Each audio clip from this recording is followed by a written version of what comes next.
All right. All right, Nick, I will turn it over to you. Yeah, we'll call the Northeast Kingdom Waste Management District Board of Supervisors meeting for Tuesday, May 12th, 2026 to order. We'll go to Article 2 if there's any updates to the agenda.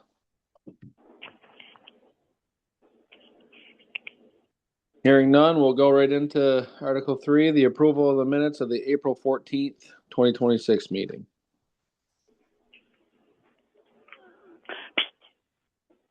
I'll make a motion that we approve the minutes. Thank you, Paulette. I'll second. Thank you. Any This is discussion? Barb. Hearing none. All those in favor of the approval of the minutes of the April 14th, 2026 meeting signify by saying aye. Aye. Aye. Any opposed, nay? Ayes have it. Thank you. Article 4, which is the Executive Board at-large member election. So at our last meeting, the current executive board was reelected other than Jan from Newark. And there is currently one at-large position open on the executive board. What does that require? Not much. Yeah, there aren't many meetings. It's primarily around budget time in the fall. We have one meeting to work on a draft budget, and then the executive board approves that to be presented to the entire board. And if any special circumstance comes up during the year, there might be a meeting, but it's probably maybe 2 to 3 meetings extra per year, if that. Repeats us at the board meeting for budget. It's really not a heavy lift. It's not a whole lot different than these meetings. So we would love for you to volunteer for a year. Yes, any takers? Yeah, I'm volunteer. Thank you.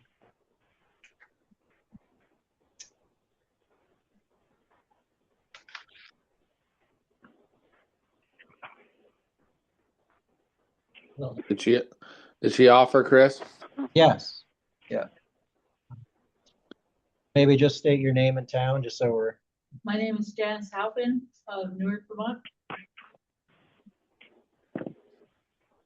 Is there any other nominees or volunteers, I should say? Go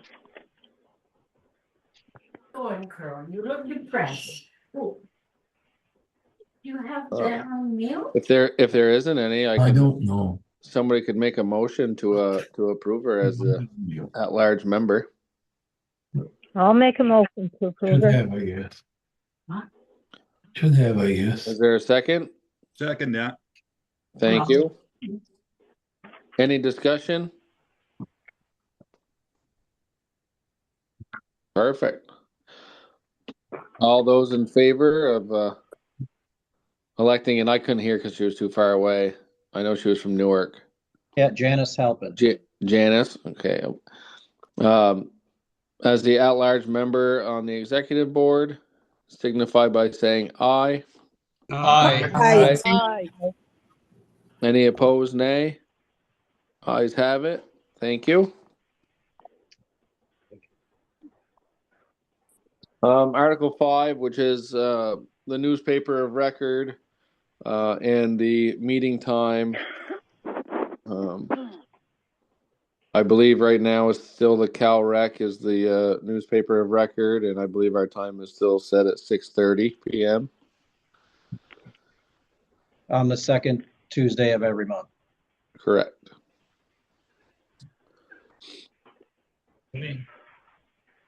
I make a motion that we stay with the Caledonia Record and at 6:30 on the second Tuesday of the month.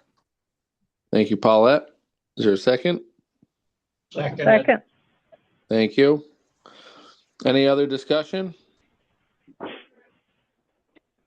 All those in favor of approving the Cal Rec as the paper of record and the Board of Supervisors meeting time be on the second Tuesday of every month at 6:30 p.m. signify by saying aye. Aye. Aye. Any opposed? Nay. Ayes have it. Thank you. Moving right along. We'll get into the financial status discussion. All right, I hope folks have had a chance to look at the packet. It was quite a thick document compared to what you're used to, but I wanted to provide you as much background and detail as possible so you could make consider some items tonight and make an appropriate decision. I'm going to share my screen here. So let's see.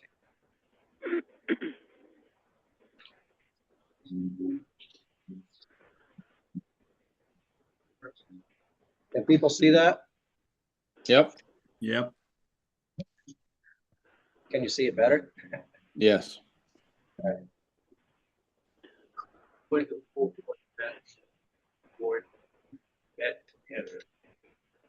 Yep. Of course. Yeah, so Walt wanted me to share that a couple weeks ago, the executive board met and I shared a lot of this information with them. Some of it's been refined since then, but I wanted to give the executive board a first look at some of these major issues so that they'd have a little more time to consider them. And they agreed that with the format and also the information that I had provided, that it should be brought forward to the larger board at this meeting. So I wanted to update the board on our financial situation. And over the winter months and early spring months, there's been a significant decline in the trash surcharge revenue that comes into the district. On every ton of trash that is disposed of in our coming from district towns, trash haulers need to pay a surcharge on each ton, and that surcharge goes to the district to support its operations. And those operations include processing recycling from all of the town recycling facilities, operating a facility here in Lindenville that's open 5 days a week, Monday, Wednesday, Friday, Saturday, 4 days a week to the public, where they can bring recycling, but we also offer tire disposal, hazardous waste collections, and other services to district towns, including permitting for their facilities. So if we look at what were the details here of the decline, approximately 45% reduction in surcharge revenue in the first 4 months of this calendar year. And that dollar figure is approximately $100,000. So our budget, our 2026 budget, was built using projections for surcharge revenue. In the past, the surcharge has grown slightly in the majority of the years, and we assumed that would be the case again, and certainly did not expect such a drastic decline in such a short amount of time.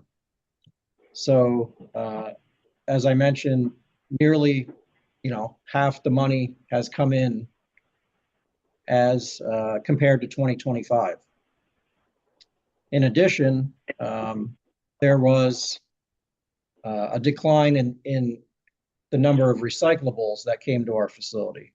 So those recyclables are processed here in Lindenville and then sold onto the market, which creates revenue for the district. So we had fewer material sales, so therefore less revenue from those sales. Another factor that's been occurring over the last 6 months or so is an overall decline in the markets for our commodities. So just about everything that we sell that generates revenue for the district has gone down in price in the last few months. I think that includes our cardboard, plastic, and most of the major things that we ship out on a regular basis. Sounds like farming? Yeah, everything you buy at retail, and everything you sell at wholesale. Right. Costs, of course, have spiked for numerous reasons in the last few months. Inflationary costs on our materials, our insurance rates have gone up dramatically. Maintenance costs for machinery, not only hourly rates, but parts prices have gone up. And then the final one, which we've all felt, is fuel prices have really spiked in the last couple months. Diesel fuel prices up, about 40%. We're feeling it in gasoline as well. So what have we done to kind of react to that and to try to, buffer against those events? The district has a capital fund that we add money to every month, which is supposed to be a fund where we can draw money from in the event that we need to replace a piece of equipment or repair something. It's also kind of a fund for saving up for items that are going to need to be replaced. So we've transferred money each month since the beginning of the year from that fund to be able to keep meeting our expenses each month. You know that every month I give you an update on how that particular month has been financially for the district.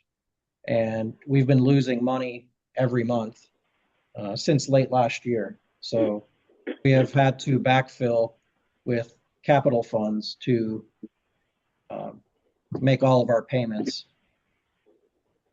We do have a $40,000 line of credit that the board reapproved last year, and we have not had to use that line of credit to date. I believe if we don't change anything, we will likely have to use that. In the past, there's always been a rebound of surcharge income when we get into the spring, summer, and fall months, when there's more economic activity, there's more construction, therefore more waste going to the landfill, and the surcharge income correspondingly rises. So we are still anticipating that. We just don't know if that rise will be back to what we would consider baseline levels, or if we will have a rise, but it will still fall short of what we need. So we've been tightening our belt over the last few months. We've put off purchases and maintenance in order to minimize spending. And this is very much a revenue problem. This is not a result of overspending our budget. We're underspending our budget to this point in the fiscal year. We have 3 fewer full-time employees than we did a year ago. We're still getting all of the work done. It's more work for the individual employee, but we are getting the job done currently. So we have lower wage costs and therefore benefit costs compared to 2025. But we can't really tighten our belts anymore in that regard to still get the job done. So most of this discussion this evening will be on the revenue to the district, because that is where currently lie. So many of you have been on the board for a long time. You've helped develop the policies that the district operates under. So you're aware of how important the surcharge has been over the years to fund the programs that the district does. So looking at where we're at now, and I believe it's kind of a 2020 hindsight situation where an assumption was made that the surcharge was always going to be there in a full amount, a robust amount to fund the operations of the district. So having a downturn is we're kind of set up for a financial pinch, because it's such a large part of our revenue. So we're very, very dependent on the surcharge revenue, and I would say, looking at the situation from today, overly reliant on surcharge income.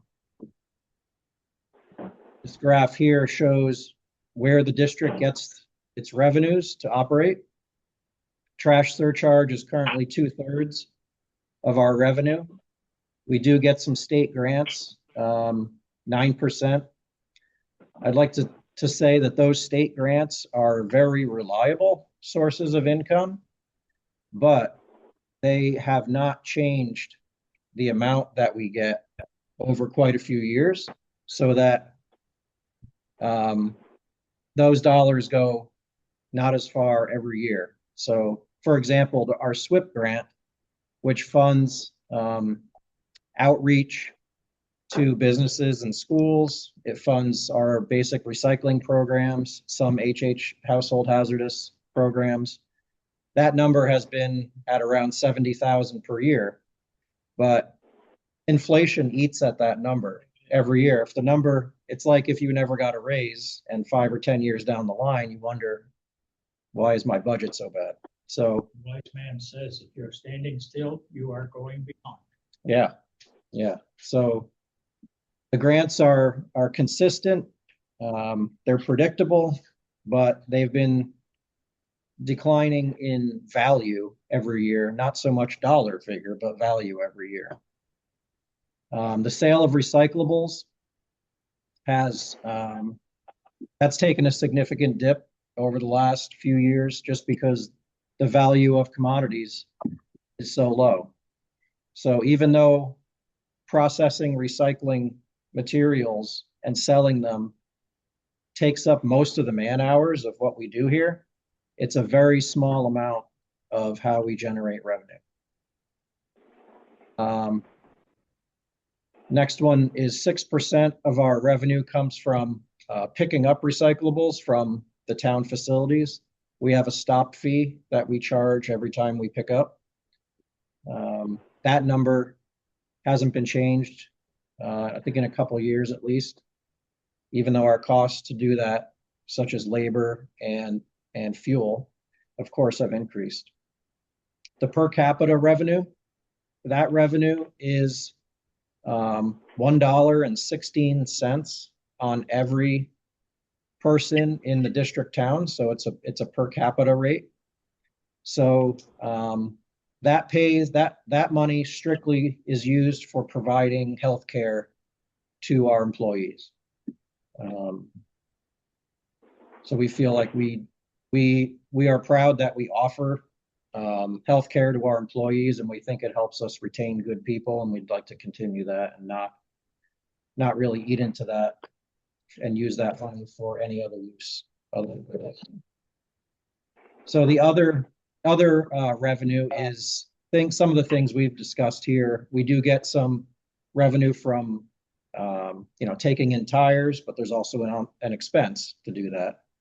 We get some money for the batteries that we take in, and those other sources combined are less than 10%. Which includes like styrofoam, e-waste, pretty much everything of that nature.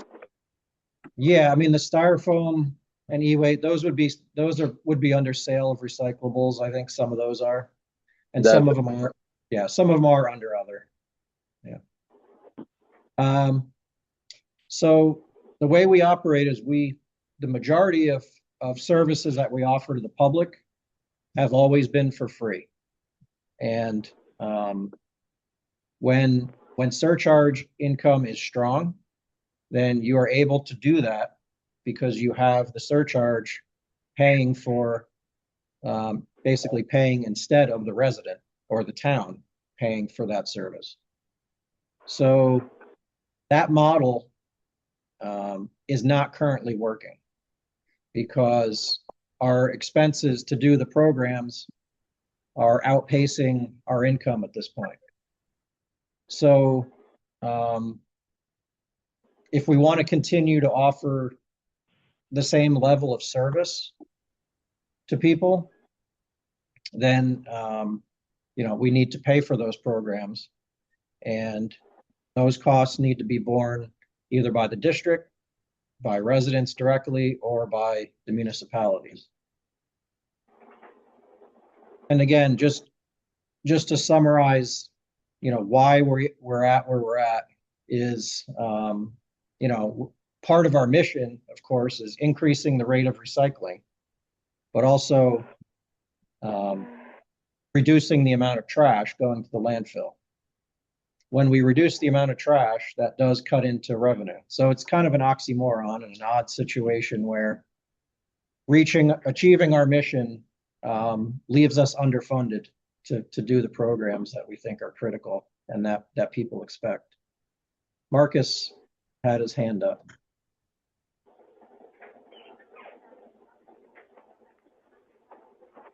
Okay. Just a few questions. I didn't want to interrupt while you were doing what you were doing, but do you have a chart that shows how much we pay out that doesn't give us any benefits? I should ask you this when I was in the office. But I don't have a specific chart for that this evening. Okay, yeah, I do have a chart to show like kind of where we're at compared to prior years as far as surcharge income. Yeah. It'll probably help in the future to see just how much we've been doing that there is no financial benefit for as we change, as we proceed with this.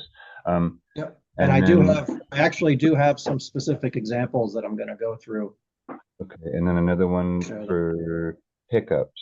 Just again, I didn't want to like interrupt if you're going to already do this, but other towns and other districts, do they pay for pickups, and do you know what the fee is based on? So we should be kind of following what other districts are doing.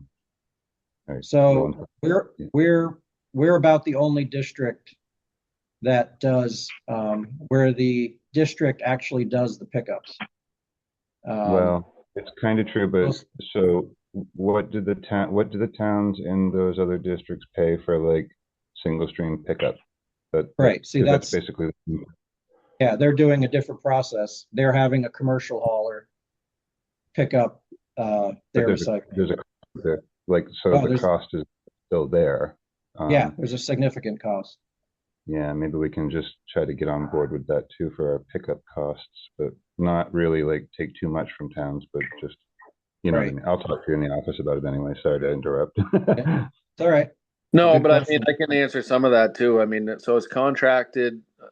So Lamoille is probably one of the only other ones that we can really use as a good example. They contract theirs out. So whether it's Casella, Myers, whoever hauls their stuff to whatever facility, most of them are Casella. That upworth of just the trucking without the cost of the material up towards $500,000 a year.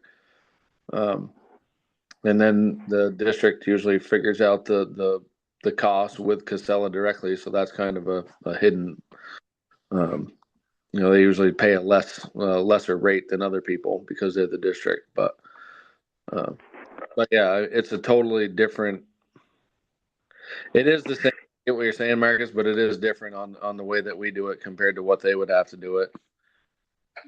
Exactly. We would have to base it on a similar algorithm. What is our fuel usage versus our distance and our man, how many people are going? But just if they had some kind, if there was already a wheel made for that, that's what I'm saying. So we could charge accordingly. Yeah, I mean it's public knowledge. I mean I could ask Sharon for a copy of what their annual cost is to have the hauler do that for at least Lamoille. But I mean, like Miriam can attest to the difference just in Westmore between the difference of having Casella doing their recycling as opposed to having us do it. And right there, you're significant difference in price. Yeah. All right. Yep. And I think it's important to note that, we don't do this work with any sort of profit motive. We do this because it's work that's important, and that's why all of us are involved in this. It's a higher calling, rather than trying to maximize, revenue. We're trying to stay afloat and charge enough so that we can cover our costs, for sure. And but we're not looking to create any sort of profit. That's not what we're about. And so it is a little bit of apples and oranges, but I can see what Marcus is saying in that there are maybe the private haulers have probably better looked at the true cost of an employee and a truck and the fuel and the routes in their pricing. Ballpark right now, I think the average is $130 an hour, which includes the driver, the fuel, workman's comp, the whole shebang. Janice has a question. Well, not when you go to the bigger haulers too, you're not, when they take their recyclables, they're doing it all as one source. Yeah. That takes part of the revenue out that we might get from selling our stuff as well. Yeah. So it actually, you're adding a cost and you're taking away some revenue at the same time. That's a good point. Everything kind of. Yeah. Well, and that cost always changes, right? So, last month? I've already lost track of time, but I think it was just this past month, shitting and solid waste went up $15 a ton. So all the recycling picked up statewide that's single stream or zero sort is $15 a ton more now as opposed was over a month ago. So, and they do change that periodically.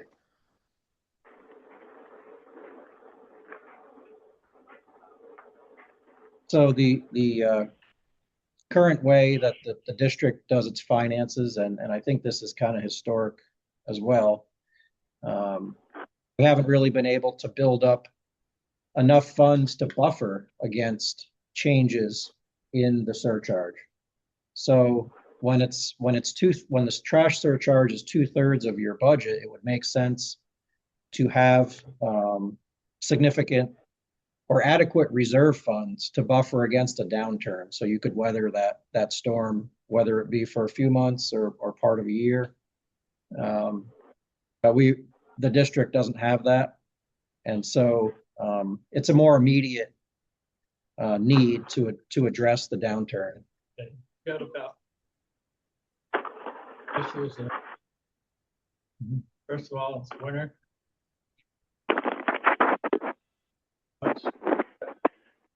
During the winter, a lot of people in northern Vermont disappear. Well, I say it's insignificant, but it's part of the problem. Not much construction. And you burn more fuel, lights are on longer, the whole 9 yards. It's just the way it is. I don't know how it's going to be, how we've been doing it doesn't mean we have to keep doing it the same way. Right, And and apparently, if it ain't gonna work, well, we got two choices, either cover our costs or quit. well, I think Chris should continue because he has some possible solutions to all the questions that everybody's asking. So if we could just let Chris continue, and therefore we could see what we might be able to do to alleviate the situation that we're in now. So we've currently have as I mentioned, a system where over-reliant on the surcharge income, and we use that surcharge income to backfill losses in many of the programs that we do, so that we can offer them for free to the public. That's been the operating method of the district for many years. So it may be time to start charging for some of those things that are currently free, so that we have more people paying in and a broader base of revenue, so that we can weather a downturn in one area by having more revenue streams rather than heavy dependence on just the surcharge. So here's some examples. The tire program, which we've talked about this in the last few months, it was losing money. We do charge for tires, but the cost of disposal of the tires had been higher than what we were taking in tire revenue. So the board decided to increase the price of tires to try to even that out a little bit more. We take in Freon, and many of your town facilities take on Freon appliances. So air conditioners, refrigerators, freezers. People bring those items to us here in Lindenville and to the other town, and it's all free. There are costs associated with us accepting these items. So that will be one of the discussion points tonight. Will be proposal to charge for appliances that come in that contain Freon. Our hazardous waste program is one of our biggest costs, and we currently charge the public $0 for taking in hazardous wastes, which are extremely expensive to dispose of. Aerosol cans that we accept, those are things that we have to pay to get rid of. Those pickups are built into the regular monthly or weekly pickup fee that towns are assessed. Glass, which I mentioned a little bit at the last meeting. Glass is one of the most expensive things that we take in. There's no secondary market for glass. The glass is reused. Most of it ends up in Canada and is turned into fiberglass currently. But that is a heavy expense for us. We have to pay by the ton to get rid of our glass. And I mentioned the stop fees before, which are really lower than market rate. And so we're losing weekly on that. So in summary, the recycling side of the revenue stream, we anticipate that commodity prices will remain low and that selling recyclable items will remain a very small part of our income stream. And that will likely continue. So the other waste management districts also have trash surcharges. They're not unlike us. They do generate a lot of revenue from a surcharge on trash, but they also charge for the other services that they provide to the public, which we currently do not do. So I would encourage you, if you're bored some evening, to look at some of the other waste districts. All their information is online, and if you just go to their page and click on hazardous waste or their disposal fee page, I think you'll be you'll be kind of shocked at all of the things that people are currently paying for and people are willing to pay for to dispose of, which provides those districts revenue that we're currently not getting. So here are some of the options I wanted to go into. First, let me show you.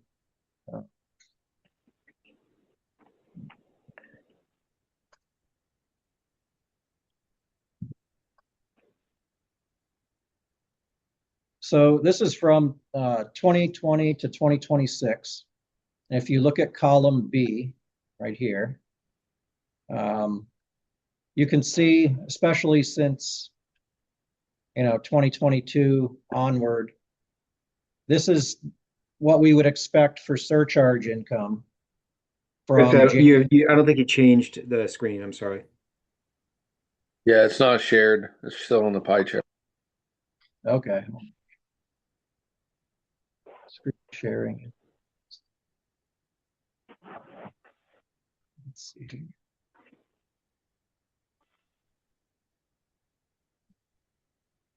Try that again.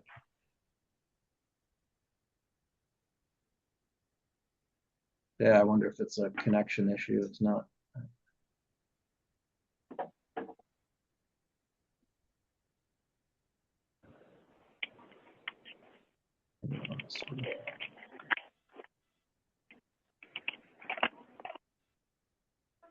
All right, so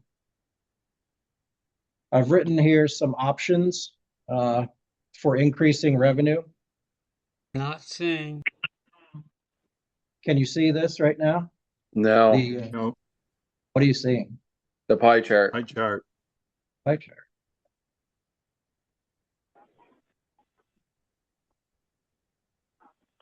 All right, and then stop that. Let me start over with the screen sharing.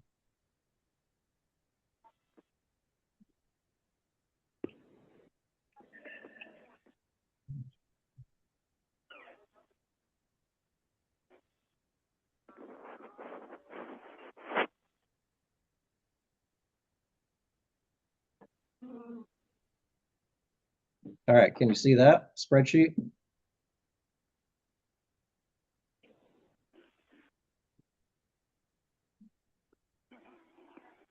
It's Folks, see buffering. that spreadsheet? No.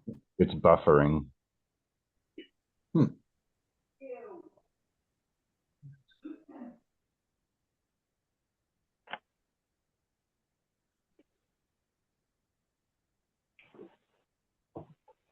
Got to talk to Townwind about getting better internet.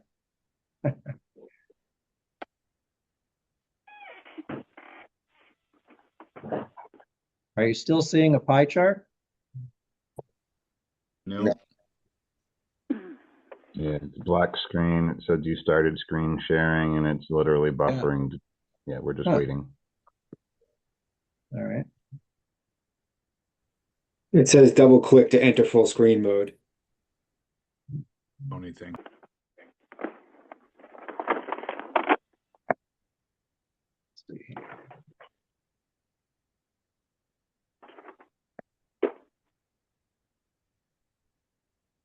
Yeah, it's showing it here. Let's see. Let me try something different.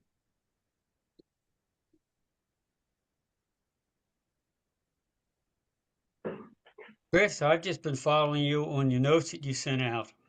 Yeah, that's good. Why don't I, if people have their notes in front of them, I can continue on that document. Yeah, go Okay. ahead. That way we're not wasting time on that computer. Yep.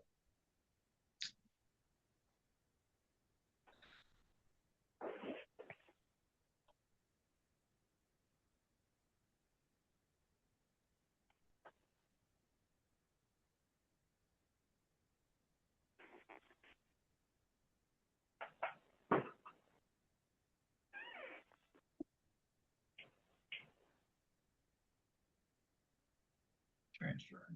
Yeah, it does not show. All right. Let me continue on that.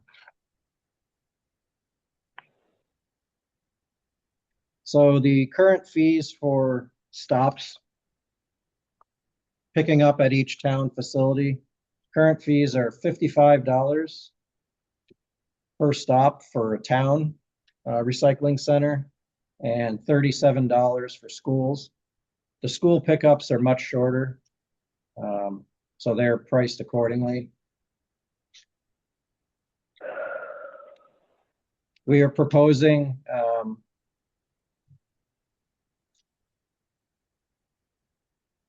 an increase in the stop fee for towns from $55 a stop to $65 a stop for town facilities, and from $37 to $42 for schools. So $10 increase basically per week for towns and $5 for schools. Most schools are not picked up every week. They're usually every other when school's in session. Freon containing appliances. As I mentioned, it's currently free to dispose of refrigerators, freezers, air conditioners. We're proposing a $15 disposal fee. I researched what other districts charge for this service. We are the only district that allows people to dispose of them for free. Most other districts, I'll read down through the list here quickly: $15, $40, $20, $25, $40, $25. The closest towns, so Burke is $25. Wright's up in Newport is $20. St. Johnsbury, $40. Littleton, $15. So we think that $15 is fair. It currently costs us $7 per unit to have the Freon removed, which is a state and federal requirement before the appliance is disposed of. So we would like to charge $15 for the larger appliances, refrigerators and freezers, and $5 for air conditioners.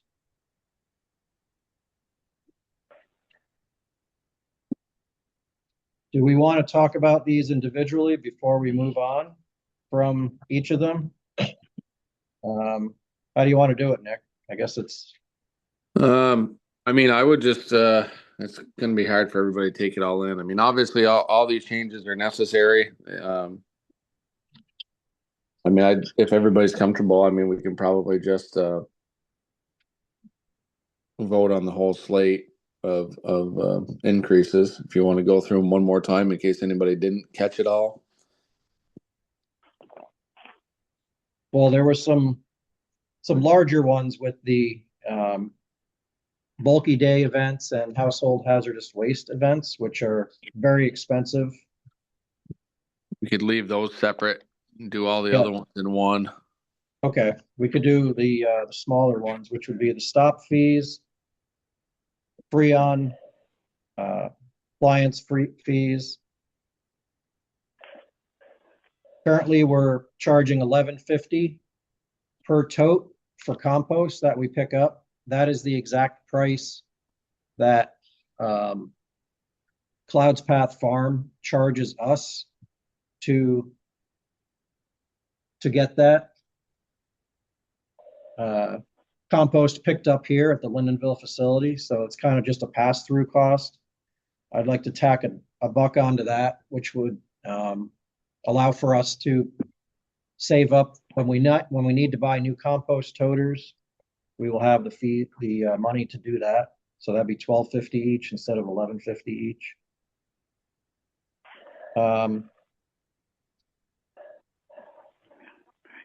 Would like to start charging for household hazardous waste. And this one's kind of difficult, but I tried to simplify it by having, and this is for hazardous waste appointments here. Do you want to get a vote on those other ones first? Yeah, we could do that. Yeah. This is Adam from Sutton. I think I want more information before we start voting on this. For example, are any of these items going to be just nickel dime things that don't make a big difference? For example, how many appliances are we taking in that if we start charging for is really going to make a big difference in the budget versus having these things end up on the side of the road and being disposed of that way instead of coming to the transfer station. So if there are things on here that will actually make a decent difference and not just seem like a nickel and dime thing that creates more waste on the side of the road, I think I'd like to know more information on that. The household hazardous waste, those events, yeah, if they're really expensive and eliminating them really makes a big difference. The towns that are holding those remote waste events should have a bigger say in what's going on with those. So just my thoughts right now.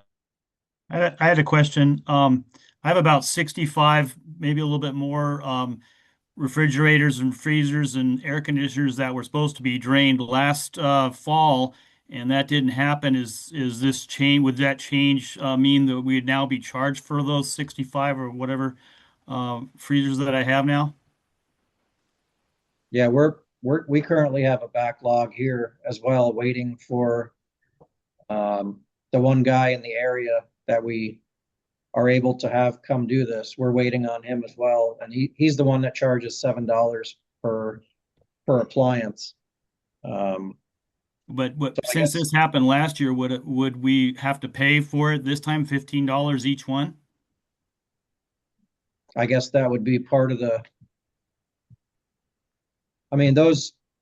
I mean, we intend. That's a big ask, really, right now.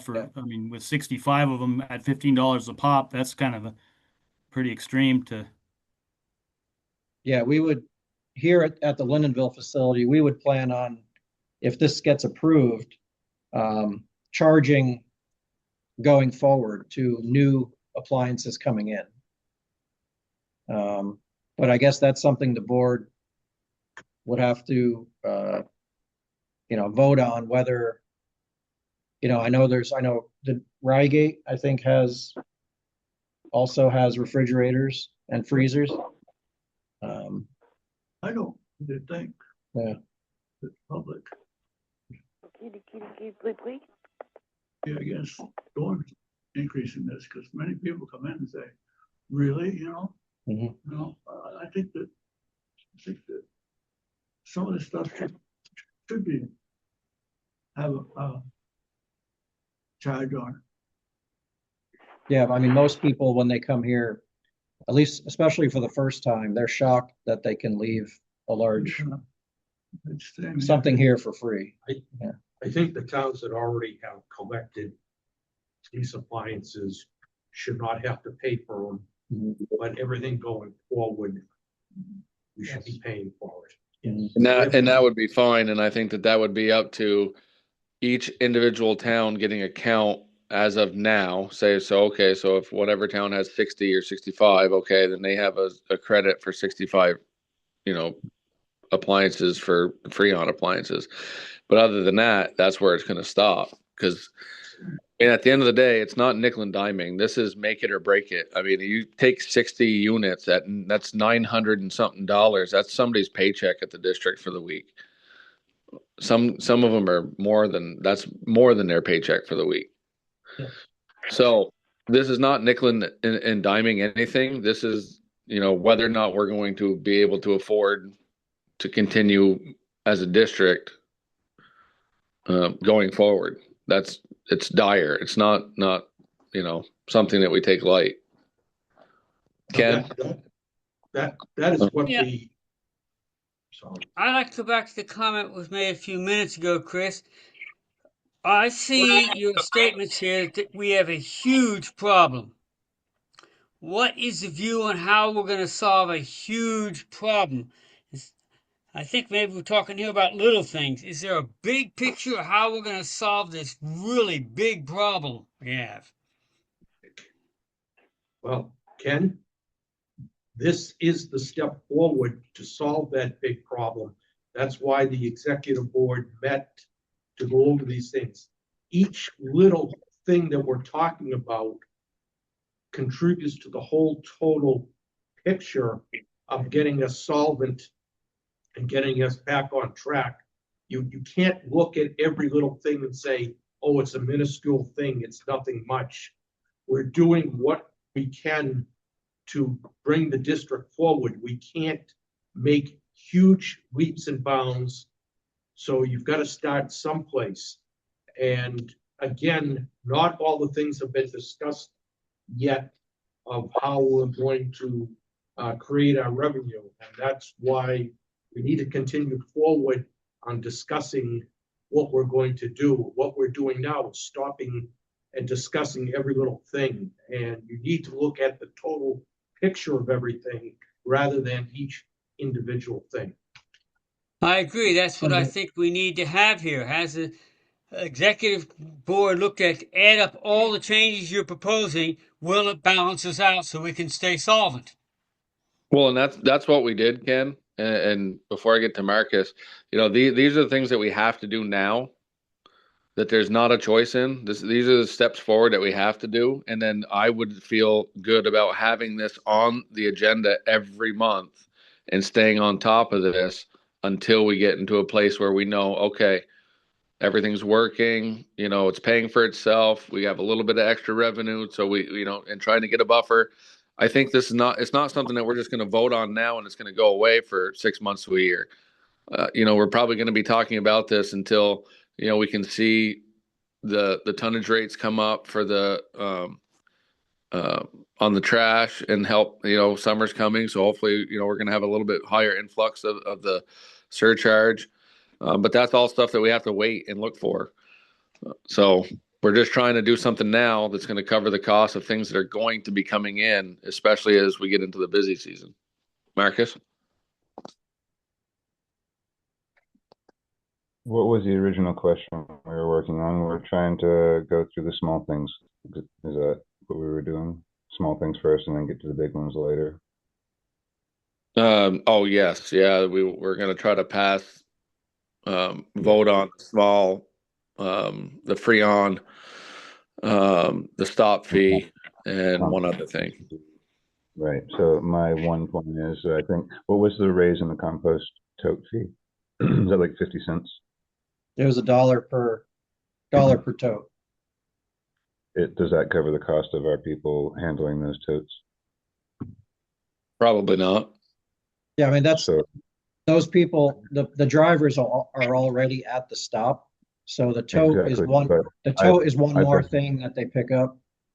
So I've been on the truck, and I know if you have to load for 4 to 6 totes or whatever, 3 totes even, that's a time. You can say quarter of an hour. I should ask you these things in the office anyways. My point would be, like, how about 15 per tote? That way we're starting to cover that little bit of time that we're spending with food. Anyways,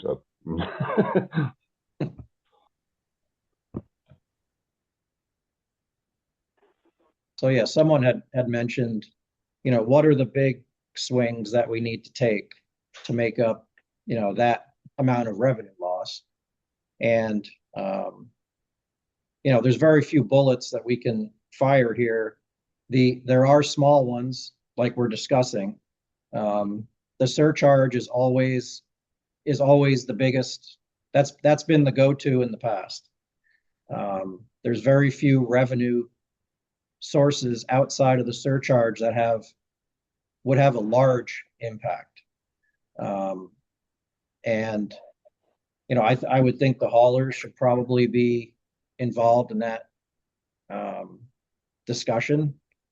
And if we have a surcharge increase, they'd probably want to comment on that, and I think the board would be interested in their input.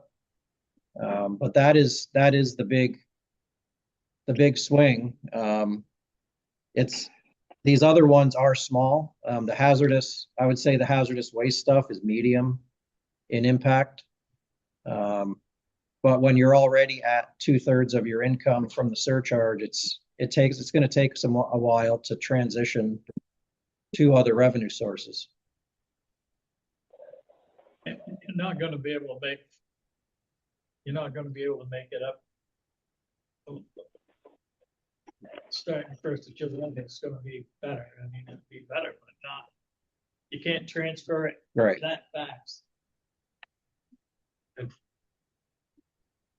If I had a question, if we're going to start charging for a lot of these things, I don't think my town allows me to collect money from people as they bring stuff in. And so if they bring something in, how am I going to collect the money from them?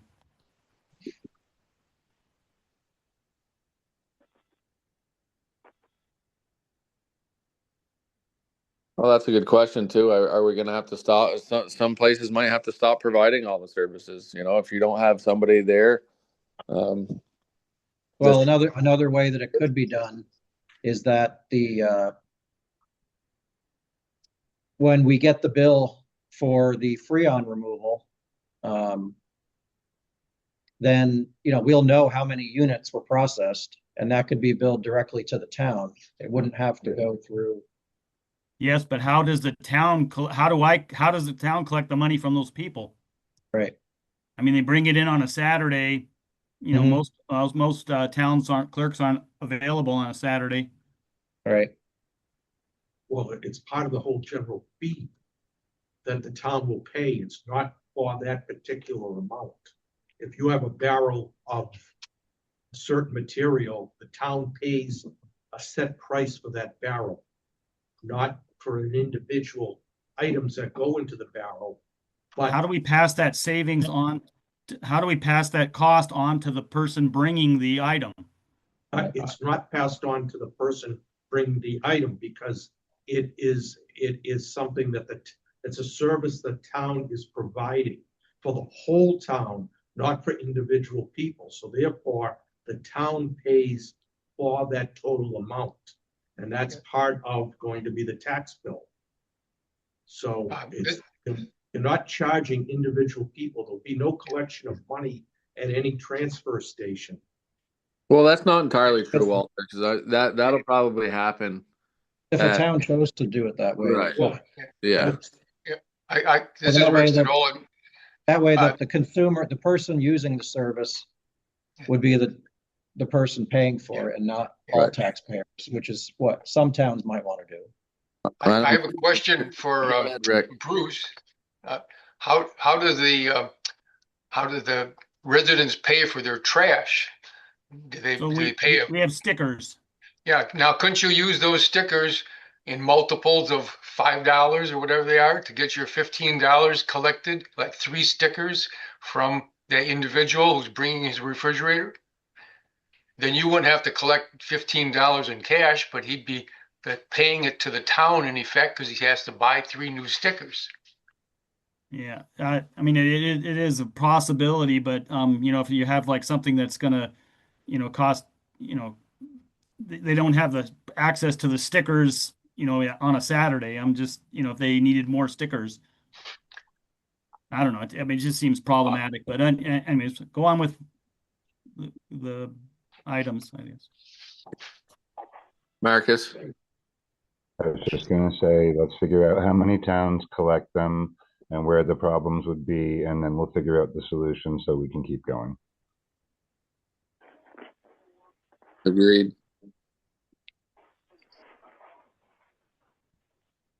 Chris, do you want to go back into? Yeah, unless you want to. So, do you want to go into the first 3 items? So, just to refresh, because obviously everybody's been talking about it. Yeah. But if you want to, we'll divide it up into the 3. So you have your first 3 small items, which would be the stop fee, the Freon appliances, and compost. Yep. And you want to go into the proposed changes on that, just so everybody can hear it one more time. So $15 for the appliances. Stop charge goes from 55 to 65. And then compost, have we decided is 15 a better number, or should we just go, what? Too high. I think 1250 is too little. I mean 15 is still well below the market. The market is $25 per tote per pickup everywhere else. And Chris said we're not trying to make money, we're trying to break even. Right. So we don't want to mess around with people's pockets too much. We want to keep our employees employed. So Not is that speaking. a fair statement though, Market? Would you say like $15? I mean, you've done it too. I mean, $15 per tote, I don't think is astronomical. It takes approximately 3 minutes for our people to load per tote and to offload the new totes and set them up. So it takes us a tiny bit of time, but it multiplies per stop. So we just want to recoup our costs. I was just putting 15 out there. It's a pretty low number, but it starts to recoup our costs. Does anybody else have any quick thought on compost before we go forward? Everybody okay with the $15? I think if the $15 is the $15 going to pay for it, if it is, fine. Otherwise, it needs to go higher. It'll definitely pay for it, and it still leaves us again. Like I said, we're probably going to still be reevaluating this throughout the next few months to make sure we're covering everything. Chris, I'm sure we'll have numbers every month to let us know how that's going. So Nick, you had one thing left out of the Freon category was air conditioners and dehumidifiers, $5 each, because there is a disposal fee that we incur for that also. Okay, I think everybody's good with those. So if everybody's in agreement, we'll take a motion to approve the three for the Freon appliances, the stop charges, and the compost. Before we do that, can I interrupt? I'm sorry. I'm just not quite familiar. I just want to clarify that. So with with this proposal, is this something that we should be bringing forth to our select boards to take a look as far as like the stop fee, because that's going to change their budgets and things like that, or is this is part of being the representative of the town? I have the right to vote for the town. I just don't want to shake things up with my with the town clerk and the select boards and the budget committee. Okay. When does it start? When are the fees going to change? That's up to the board as quickly as they'd like them to. Well, We probably need to get asking how soon select do board they approval. need to change? Yeah. Yeah, And you don't, and I can tell you that you do not need select board approval because no other district gets select board approval.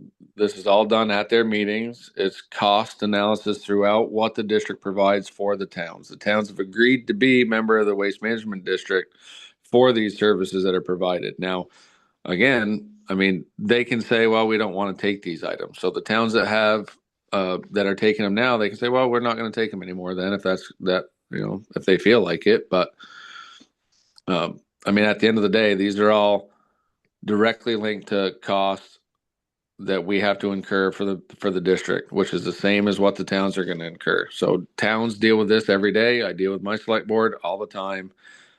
There's no such thing as a fixed cost, unfortunately.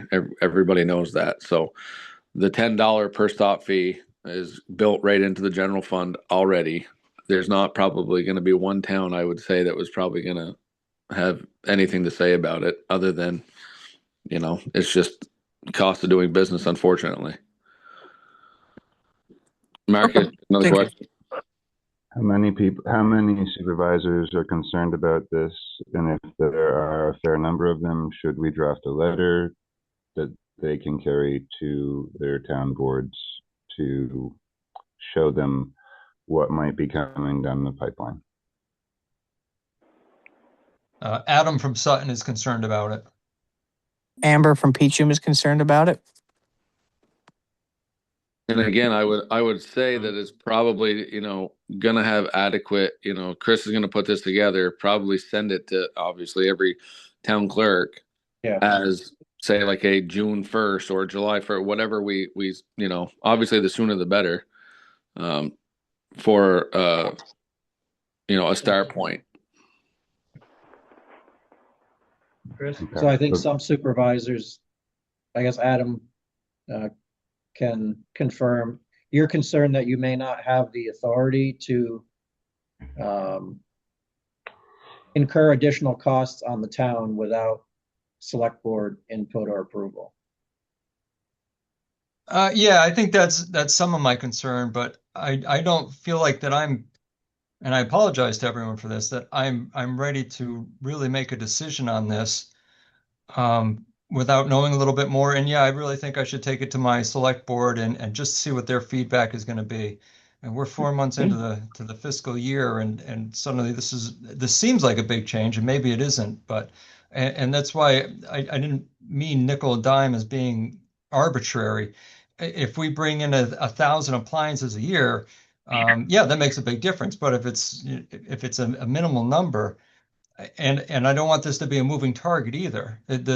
Whatever numbers we come up with now, we can't change them in 2 months or 3 months because it's not working. So those are my concerns. And I don't think if anything, I would abstain from my own vote tonight until I have some feedback from my town and how we're doing this. I'm just curious, wouldn't it be possible to look at the surcharge fee and trying to recoup our by just increasing that, because that could be the most quickly adjusted one if revenue does pick up and things change over the summer. If we have one thing that we're such as the surcharge, if we do that and maybe the stop fee or something like that, rather than all these other things, and that we could adjust them back to down quicker. Yep. How many trips do you go to a town in a week?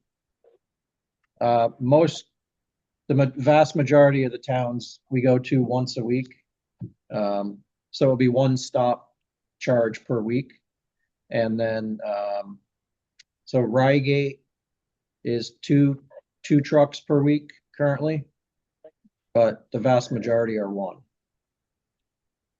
Okay. So if it's a $10 increase, $40 before $40. It's not gonna, I mean, it's not budget shaking for a town. For an individual town. Chris? Well, and that's my point on the three small things. Those are direct incurred costs. So though we already know what that's going to cost us, we don't really have to go into is it going to be more in 6 months? No. The household hazardous waste and some of the bigger things might be. And then you look into the surcharge, you'd have to have a $15 per ton increase maybe, and that would maybe get us caught up. We took a 45% hit in the first 4 months. That's not something we can make up in a year without almost doubling the surcharge. So it's not a quick fix. It's not an easy fix. That's why we're trying to put some of these other fees like all the other districts have in. Marcus. So these three little things that we're trying to get through right now to keep going are going to help us balance. They're not going to bust anybody's budget, and they probably won't change all that much going forward. This is just things that again, if Chris had a reverse flow pie chart for us to see how much money we've been hemorrhaging from the district with no return benefit. These little things, like we're going to vote on the much bigger adjustments that towns might have a say in, but these little things are just things that we need to keep going. Correct. And Chris, do you want to elaborate real quick on the need of, kind of go into a little bit of detail for the full board? Yeah, I think if we clean up some of I think the word hemorrhaging is a good term. These smaller programs have been losing money for years because of the way the district's income has been prioritized. The surcharge has always been the largest income source, but I think it's always been an excuse to not ask people to pay for the services they're receiving. So I know there's some logistics, and Adam brought up some really good points. There are some logistics to get through this, but it's a step in the right direction to stop losing money on everything that we do. I think it's harder to, when we're asking for a surcharge on trash, for example, I think, maybe from a hauler perspective, it's, well, what have you done in-house to address the problems as well? And I really don't think we should be continuing down the path of the surcharge always being the silver bullet for every program that we run, because it's not an equitable way to spread costs. I think we need to move more towards the person or family that uses the service pays for the service. Same. I agree with that. So, Yeah. That's my problem right there. Is recycling is done by individuals. Some people down that and don't on that. And I think the ones that are doing the service should be the ones that are. All along the way, though, the state law mandates that you abandon putting certain stuff in the waste stream. So that's the way it is. On the note of the question. appliances, where some of these towns, don't want to accept money from people and stuff like that. I know that, like, my husband has a business. We come down and we schedule an appointment to get rid of our hazardous waste. Mm-hmm. The same thing could be done for the towns, where when you have, things that have fees associated with them, they could make arrangements with their towns. Either go to the town clerk and pay a fee, and then they get a sticker to slap on the refrigerator that it's paid for, and then can drop it off at the thing. There are ways around doing some of that so that you get the individual to do the purchasing of those things. Yeah, I mean, most towns that are taking tires, I'm assuming you're charging for taking those tires. Yeah. Or if you're not, then they eventually end up here, and then we charge the town as a whole for that truckload of tires. Chris, I think somebody on the phone had a question I couldn't hear. Yep. Yeah, this is Barb. I'd like to ask Chris a question about the glass. If we're losing a ton of money on glass, why don't we just stop taking it? Well, unfortunately, we wish we could. It's a mandated item, unfortunately. It's illegal to landfill. So we have to take it? I did not know that. Okay. Marcus? I wanted to add, just for people to reverse the picture. So there are, 251 towns in the state of Vermont, is that correct? Yep. We are a district of 49 towns. Those 49 towns have been receiving free white good. So we've been paying for those 49 towns, while every single other town outside of our district has been, they're individually paying for the refrigerators and everything. So we're like this small little cell where things can come in because they know that they're not paying for it. And if we're just coming in under the radar of everybody else, under that level where everybody's paying like the next town over twice as much, we're going to recoup our costs, and we're not going to be hemorrhaging that money anymore. That's just an easy fix. And going forward, like cleaning out the yards where we have it, I like that idea. And then we set a date where anything new, charge for it, and we'll figure out how we do that. But we're just the dinosaur in all this modern stuff, and we need to move forward.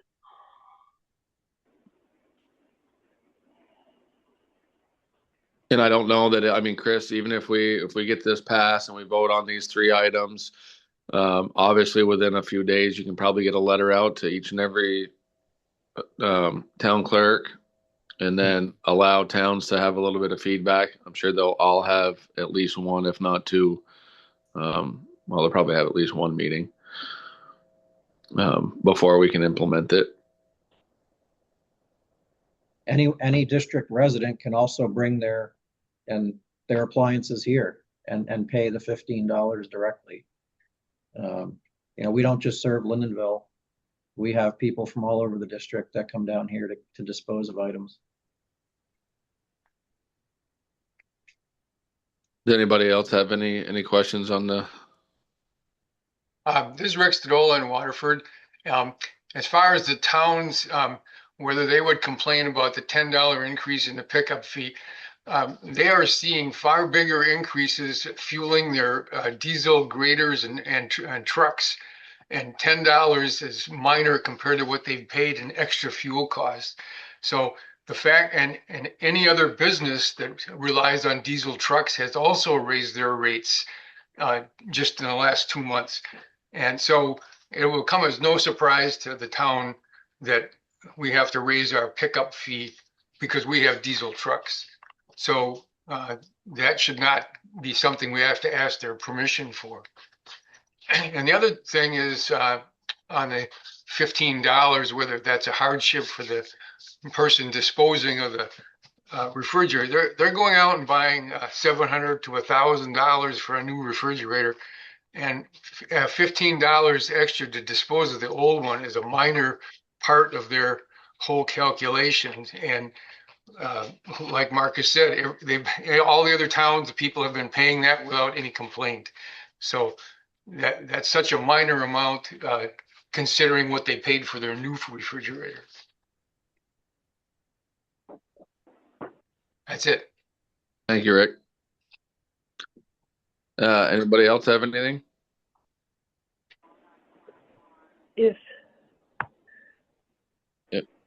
If not, we can get a motion on the floor to accept the Freon appliances, stop charges, and compost increase. So move.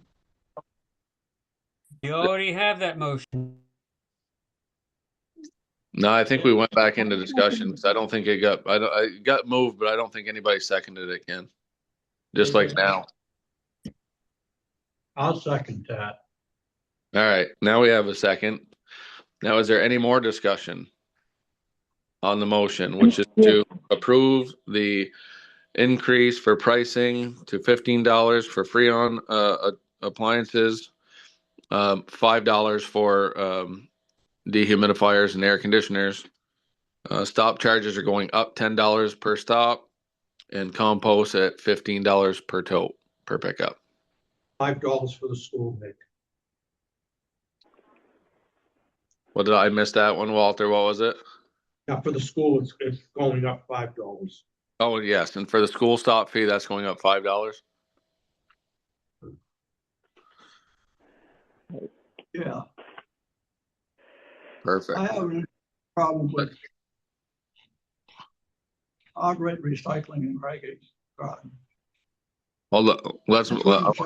Is those individuals using that service, not the whole town. That's not there on it. So when and I get it all the time, everybody wants to pay something. Honestly, they come in there and want to know how much it costs. It's nothing.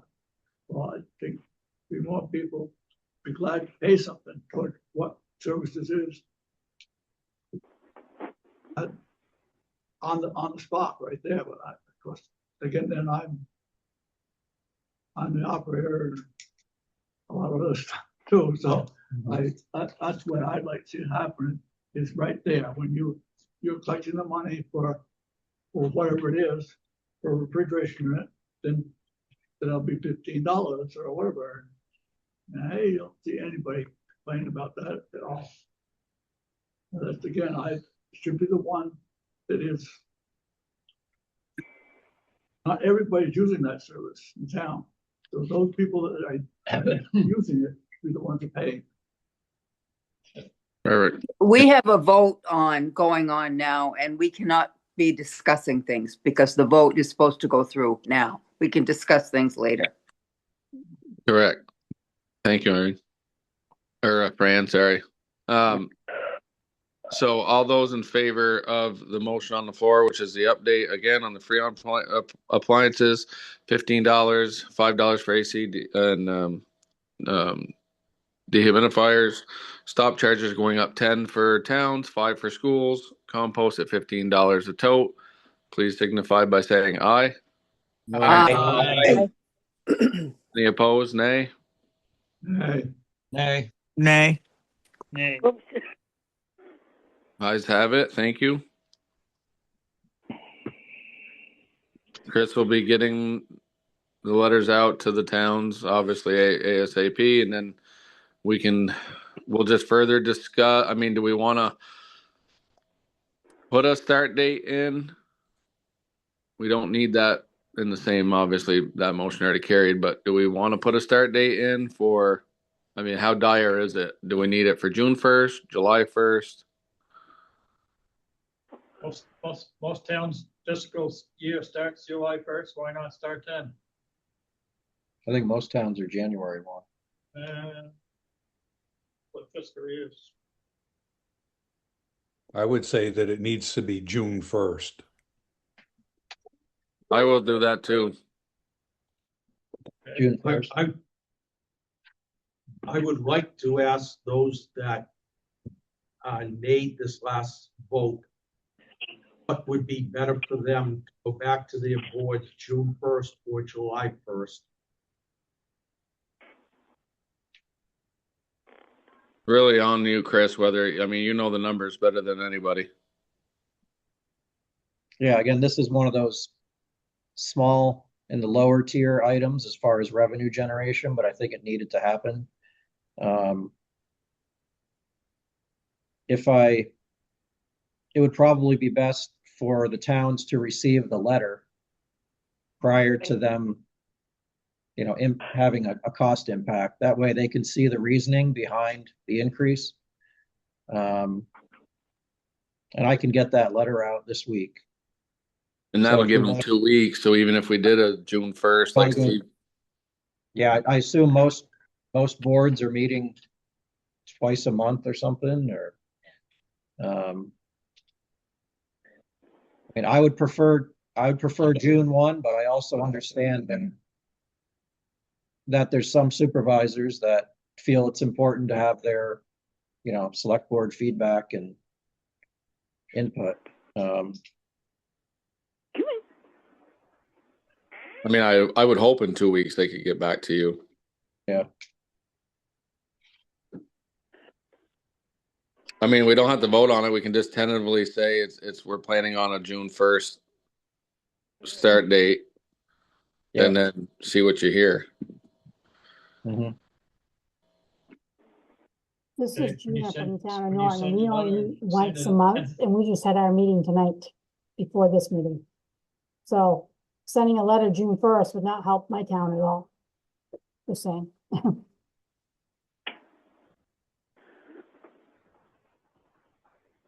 Well, hopefully, if it's like anything else, even if they only meet once, I'm sure the town clerk would get it straight to the select person.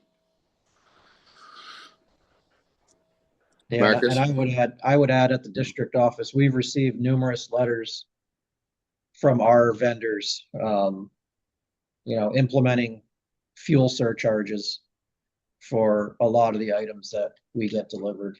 It's just, you know, they issue you the letter, they explain why, and you really don't get a chance to argue it. And it certainly makes sense. We all know what we've been paying for gasoline or diesel.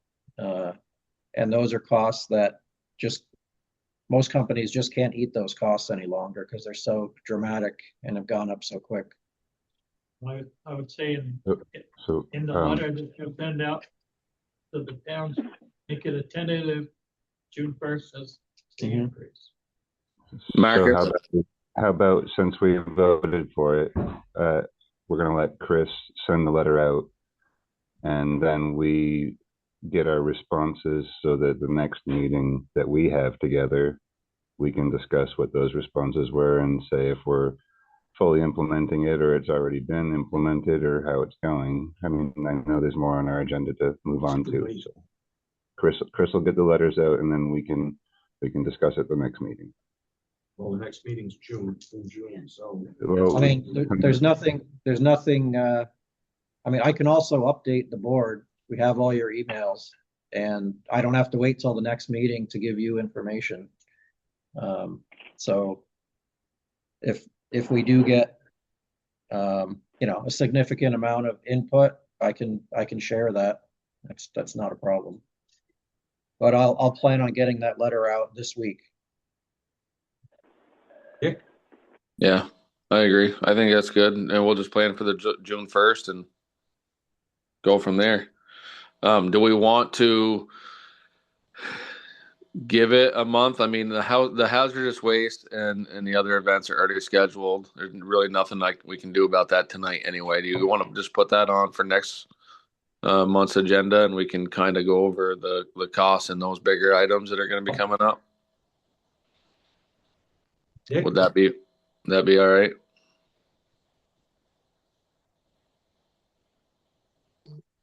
Walter had a question. I have a question, Nick. Yes, go ahead, Walter. Well, we've just discussed ways to increase fees. What I'd like to get tonight too, which I think everybody should be privy to, is that Chris put together a way for potential program changes to reduce costs. So not just increasing fees, but reducing costs. We haven't gotten to that yet, and I certainly would like to see that discussed before we end up meeting tonight. Yeah, I would hope he'd get to that after too. I just wanted to make sure where we are with the. I know we were talking about bulky day and household hazardous waste events. That's why if it's fine and you think we can table them until next month, then we can get into the rest of it. Which ones were you specifically referring to? Well, the household, eliminating some of the remote household hazardous waste, our participation in bulky day. I don't think the full board realizes the cost of our equipment and manpower for these events. And by reducing some of these, we're going to save a lot of money, because it's not only, there's two ways to make the district solvent. It's increasing rates or saving money. And these are ways to save money. So I think they should be discussed. It's just as important as raising fees. So let me just say in a minute or less here, we had our first hazardous waste collection on Saturday in Maidstone. It was Saturday from 8 to noon. So we had 20 residents that showed up. 17 were from Maidstone, 3 were from Guildhall. At these hazardous events, you can be from anywhere in the district and attend the event. The cost to the district to operate that 4-hour event, which took district employees 8 hours in total, was $1,165 for those 20 people who showed up. About half that money was in wages. Diesel costs were another part, but the significant portion was the disposal costs that I estimated for the hazardous waste that was collected. $212 just to dispose of the pesticides from 20 people, $60 for flammable liquids, $71 for acid, bases, and oxidizers. Other items, $197 for like roofing tar, adhesives, fluorescent bulbs. So it averages out to about $60 per person.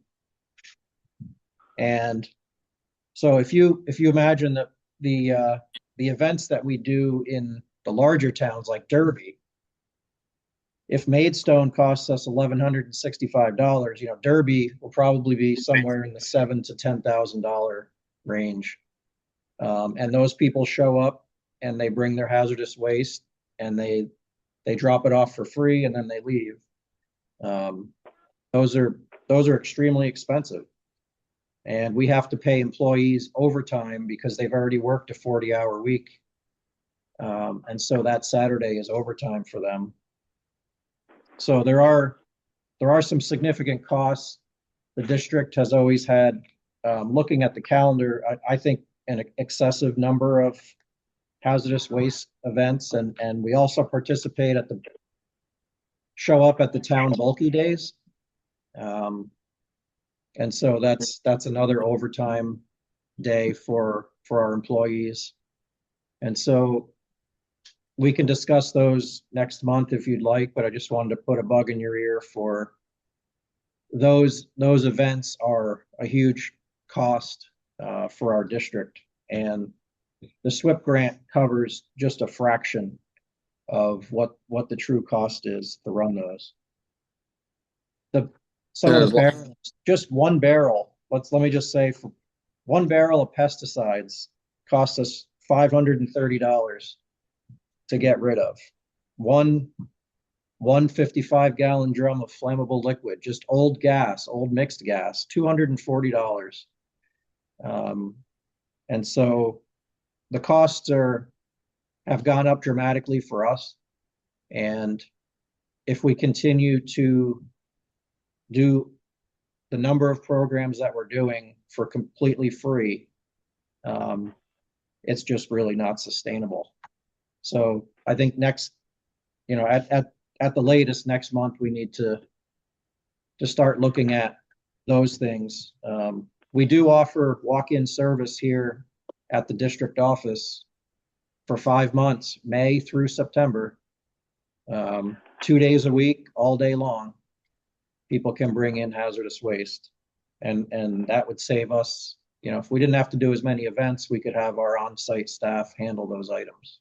And those people are already paid. How many events, Chris, right now for just the hazardous waste? How many events do we do per year? Hazardous this year, I believe, is 8 events. And then bulky, I think, is 9. So would there be a way for next month's meeting? Is there any hazardous waste or bulky events before next month's meeting? Yeah. Almost every weekend, all summer, we have something. Yeah. So this is Adam from Sutton. So when we approved that budget last year, did it not take this into account? I understand that the fuel costs are and these changes, but yeah, if we're knocking things out that we've already budgeted for, when I go to my select board and they ask me that question, what's the answer to that? Well, one of the answers is that we lost $100,000 in revenue in the first 4 months of the year, just in the surcharge from not having enough trash tax. That's just real quick. Plus everything else is accumulated to it. So Sutton bulky is a unique one. We do that right here at the district. We do that at no charge for free for the town of Sutton. People make their appointments and we handle all the logistics of getting items into the containers and shipping those containers out and separating out items that should not go to the landfill. So that's a really good example of the district working for the town of Sutton on their behalf to make sure that those items are disposed of properly. Thank you, Chris. But just so I'm clear, and maybe I don't understand this. So right now, the town of Sutton doesn't pay anything into this budget? They're paying the they're paying the per capita fee. So $1.16 per person. Right. So we do pay in. It's not free. Yeah. And the number of citizens that actually take advantage of that may not. I understand all of this. I'm just, and I'm not trying to be, I'm trying to be the devil's advocate here, I guess. And keeping in mind that their costs are going up with the diesel costs too. So it's not just because the district's costs went up, nobody else's did. And I'm not having any trouble spending my own money. I don't like spending other people's money. So I just need to have when I go to my select board and I say, hey, this is what's happening. This is why it's happening. And they're going to say, you guys are 100,000 in the hole for the first 4 months. What the hell are you doing? And I need to explain that. And I just want to be prepared for that. And these are big changes. And you're going to send a letter out that we just increased fees on a few items. And then next month, we're going to talk about increasing other items. Are you going to send out another letter? They're going to wonder what the hell is going on. Either hit it or don't. I think I've sent out enough information, I hope, for you to share with your select board that kind of gives the background of the last few years and how the district has what our normal surcharge income is, and what the surcharge has done and how that's impacted our finances. If there's more specific information that you think would be helpful to your board, I'd be happy to provide that. Thank you. Yep. Marcus? Almost forgot what I was going to say. Are any of our HHW events mandated by the state? Or are we just doing them? I would never really paid much attention this year before, so. So as I understand it, our Lindenville facility here is considered by the state to be a year-round facility, so that because we offer so many days to the public to come in, we offer over 40 days during the summer and over 280 appointments that people can make. So we are considered a full-time facility, and the presence of doing the remote events has kind of been a choice of the district to provide to the district residents. Oh wow, I see. When the former program manager was running it, I never paid attention to the fact that we did that to ourselves. So we don't have to go remote with HHW. Is that what you're saying? Yeah. So for years. Bulky's, okay. Yeah, I mean, bulky is the same thing. We're helping the towns being on site, because when people show up with bulky items, there's often items in there that should not go into the bulky dumpster, which is headed to the landfill. So the district is providing a valuable service, because it actually lightens because the towns are paying by the pound or by the ton.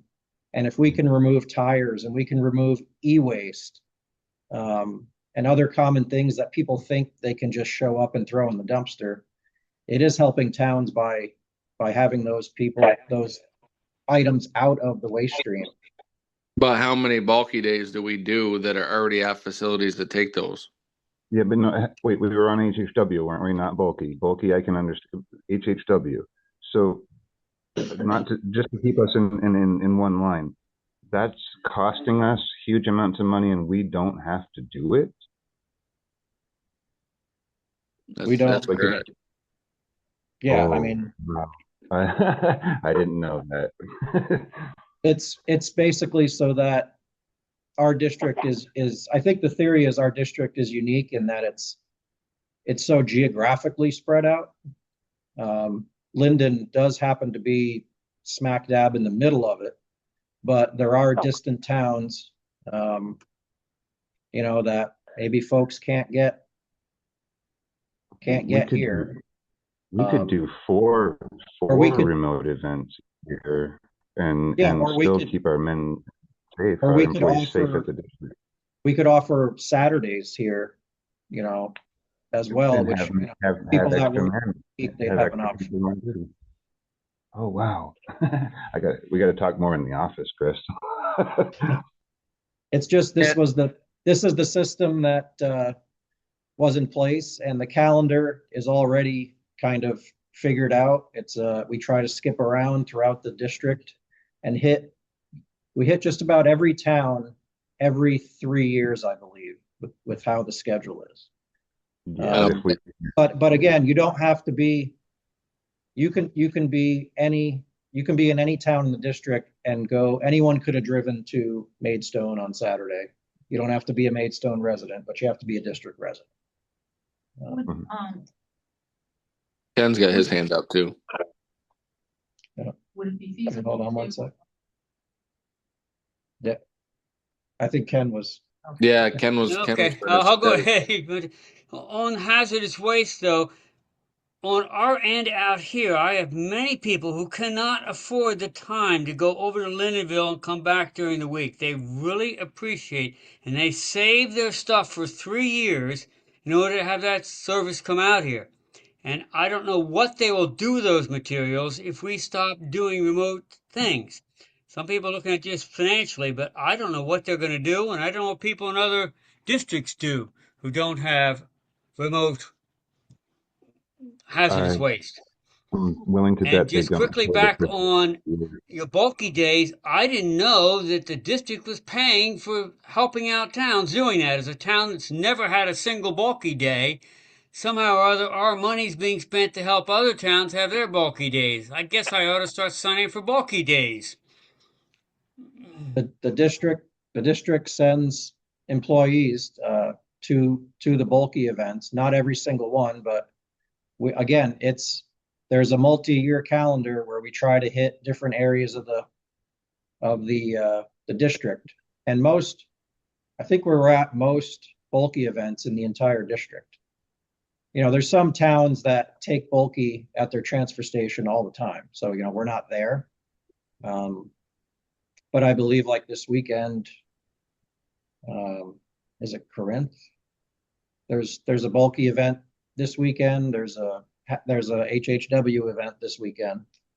So we'll have, 2 of our trucks and at least 3 of our employees on the road on Saturday in various parts of the district. Yeah, it's a great service, but as you say, some place it's got to start being financially acceptable. Right. Is there a way, Chris? Because obviously it's coming on 2 hours, so I don't want to push it all, but I also don't want to keep people all night because it gets frustrating. But is there a way for us to get a number and for you to work on, okay, this is where we're at with the current HHW and bulky events, and then what you propose for maybe getting rid of some to save money throughout the rest of the year for next month's meeting? Yeah,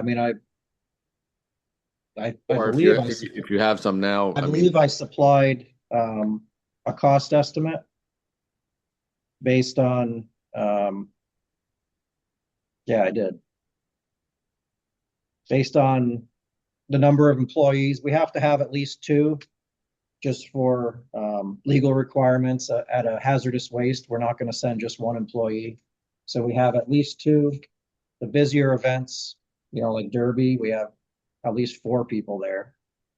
So we've got wages, benefits, and then the chemical disposal costs and mileage, burning diesel to those events. So I did provide a cost estimate of what those what the current costs are to us.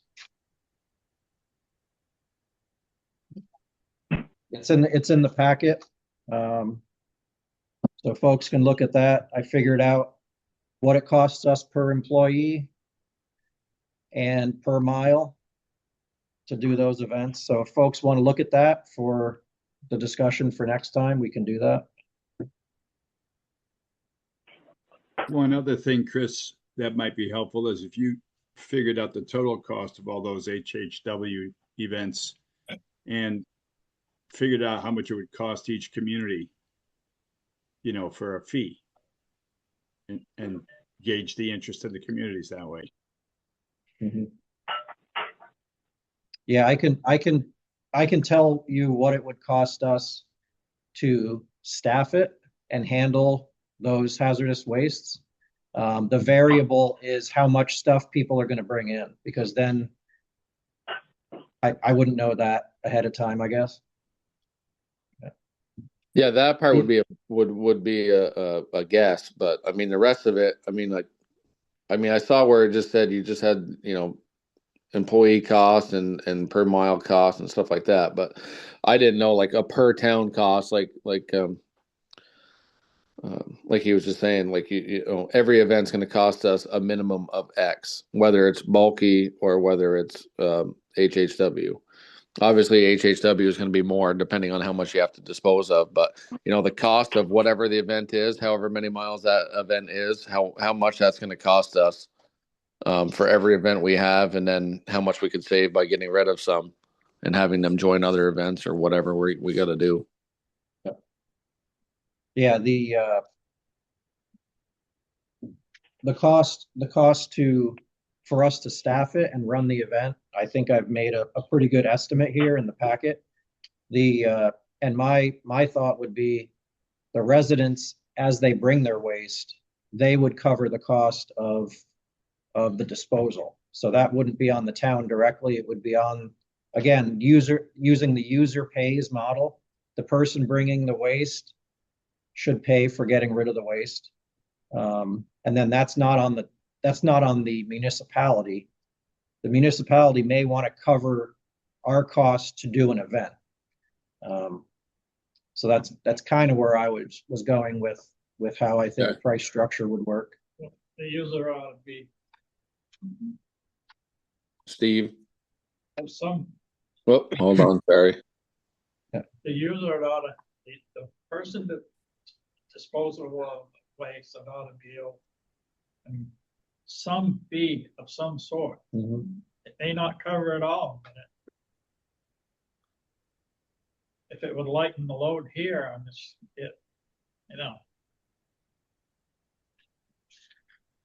Steve? We've had a lot of discussion here and we are bleeding and we need to do something serious. I'd like to make a motion that we temporarily suspend remote household hazardous waste until we get a better footing. Is there a second to Steve's motion? Oh. Yeah.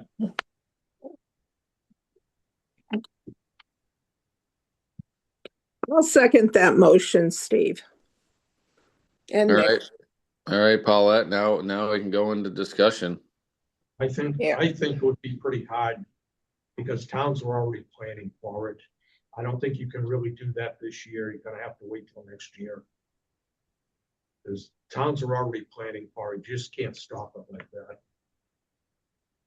I'm not saying yes or no to Steve's motion. I just wanted folks to know that we have printed a calendar and advertised these, but that's not a negative thing to say about Steve's motion. I'm just giving people more information about what the public knows about these events. Is there a way to consolidate the events? Like, if we have some that are closer distance or wherever, say, chosen to consolidate the event and save some money? Like if there's 6 events, consolidating them down to 3 in certain areas as a alternative to just like canceling them all? I don't know where the events are, so. Yeah. They're scattered throughout the district. Because you guys are open here all the time for doing that. So it's not like they don't have an alternative. Everybody can come down here to do it.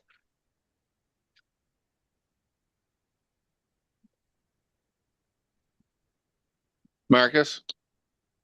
I think Steve's idea is good, but we stand by our word. We've always put our calendars out as soon as possible so people know what we're doing. And if we back out on what we do, like historically, and just say, whoa, we can't do this, we're not going to look good for that. Regardless of if we're open all the time. But contacting the towns that we've said that we're going to offer this service and say, what if, is probably better than just saying we're not going to. Like, is it better that we host your town HHW here so that we can save costs It's still going to go on, but we can't do it remotely. Would that be okay? We've already made the commitment to the town, basically. Well, I guess that was my Just part like- of, having something ready for next month. So where we could ironclad, something together. And, Chris could reach out to towns and maybe whatever, we could figure something out. But anybody else, Steve? My motion did say temporary. That is true. Is there any other discussion on the motion on the floor? I think you're gonna have some upset people if you do that. Because some of these are already scheduled, correct? That's why I'm saying after. They're all scheduled. And the calendar for the year is complete, which includes the bulky events and the HHW events. And they go through into September. Steve? Our bulky events, we actually can make money on that because we take stuff out of the dumpster that's going to the landfill and we can recycle that for an income. Maybe a small income, but we do get an income. Everything on the hazardous household waste is an expense to us. And we are bleeding. And either we do something drastic to stop that so that we can continue to be a recycling facility, or we just go out of business and stop losing money.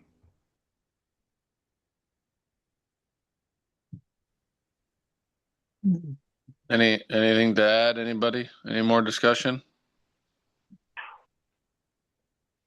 This is Adam. I think based on the cost of fuel, that might be a reason that people would understand, and the increased costs of doing it. Are these costs in line with what they usually are, or just because of the current climate, it's much more expensive now? No, it's always fuel. Fuel is certainly an impact, but it's the cost to do these is primarily labor and chemical disposal costs, and always has been. Those are the two drivers for what makes these expensive. And the larger the event, the heavier the disposal cost will be compared to the wages. The wages are going to be fixed for the day, whether one person shows up or 100 people do. It's the volume of chemicals we get in that's really driving the cost of these events. So yeah, I had a proposal to, charge people a set fee for, let's say if they bring in a recycling bin, we all know what an average recycling bin looks like. If it was just a flat rate for $10, you fill the bin and we take care of your hazardous waste. I mean, just keeping it simple for not only the residents, but also our staff here as we try to price these items. Yeah. But, again, it's a huge cost in manpower and chemical fees that currently we don't have a price for. We just accept the items, and it's the only limit we have currently is a 25 gallon per person limit.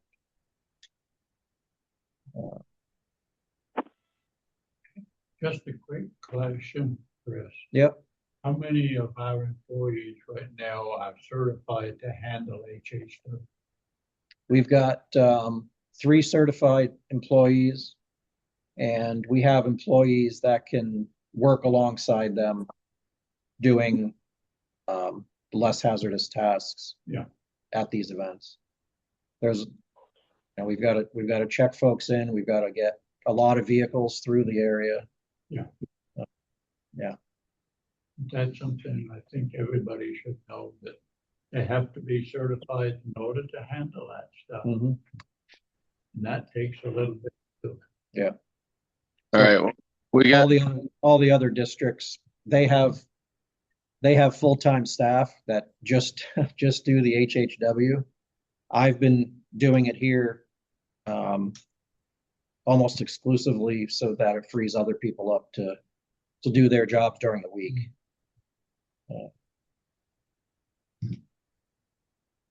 So is there any more discussion on Steve's motion, which is to temporarily suspend the HHW? Remote pickup. We'll still Remote, take it by yes. law at the Linden facility.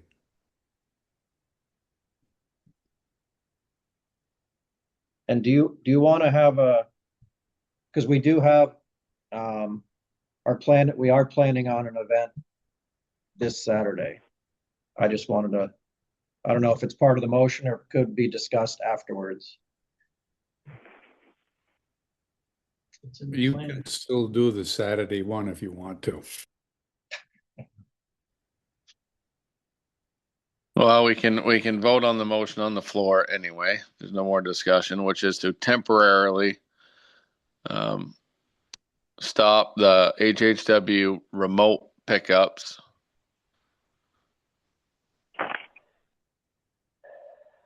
So a yes would be to temporarily stop them. A no would be to keep the status quo.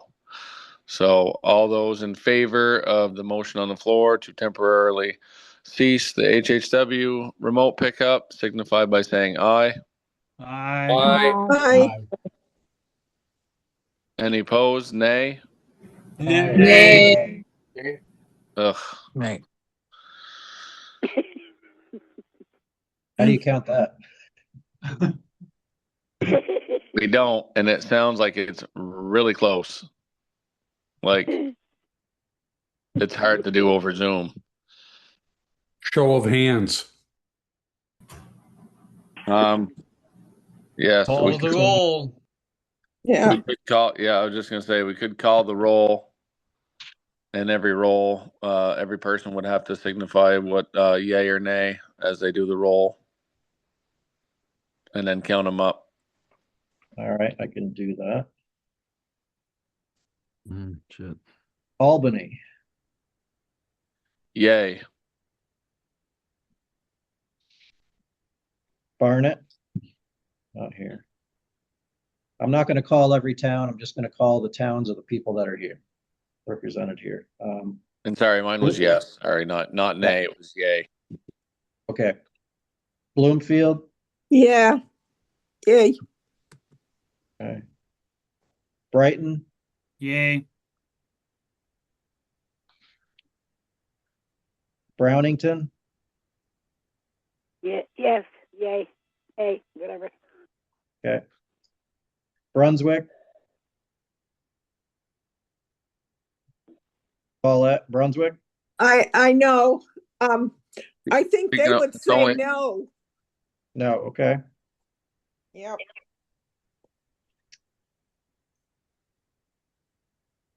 Corinth. No. Danville. No. Derby. No. No. East Haven. Yes. Greensboro. No. Groton.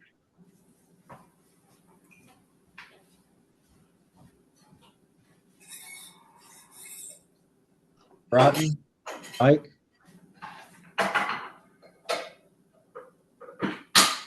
I'll come back to you. Irisburg. No.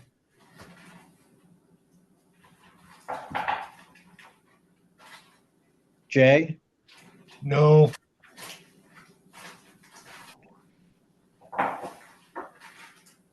Maidstone.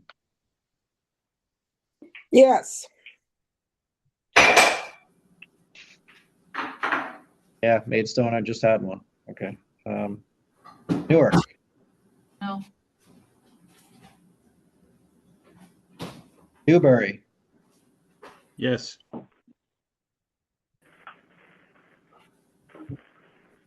Newport Town, Yes. Norton, Yes. Peacham, No. Reigate, No. Sheffield, No. Sutton, Yes.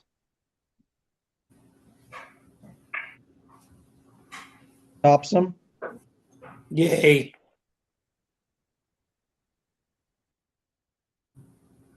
UTG, No.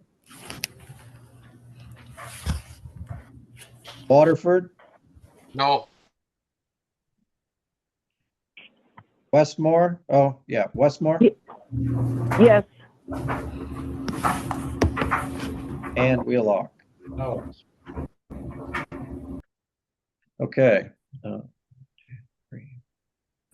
Bye. Let's see how close I was to that. Close to 50-50, I thought. Boy.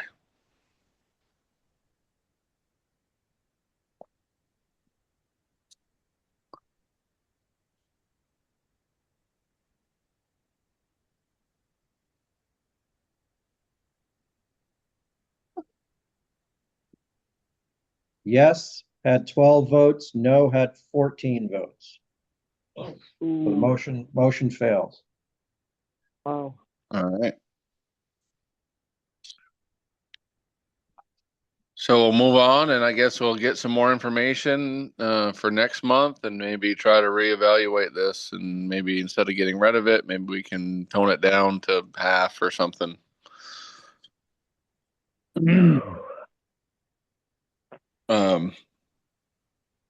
Did you have anything else on? Go ahead, Steve. I had one last question to Chris. Do you think we'll be tapping into our line of credit right off?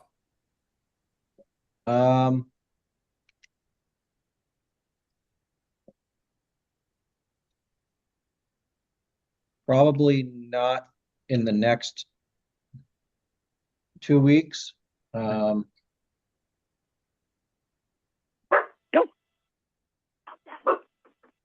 Possibly within a month, but it's going to depend on the surcharge checks we get. Okay. So we're kind of right on that line at this point. Okay, thank you. For everybody here, we'll be on borrowed money then. That is correct. And hopefully So we'll. is there any, I think it's important to see if there's any interest in what folks think about the surcharge, just so I have an idea of the interest of the board or how we would want to proceed if we did go down that road of a change in the surcharge fee. I think it needs to be on that the might be agenda. that might be a little longer process to involve folks, and I just want to know what to be prepared for next meeting. I definitely would have it on the agenda for sure. Can you remind everyone what the current surcharge is? The current surcharge is $29.50. When was that last raised? So it's $29.50 per ton of residential, commercial, industrial trash, and construction demolition going to the landfill. And that was implemented it took effect January of 2025.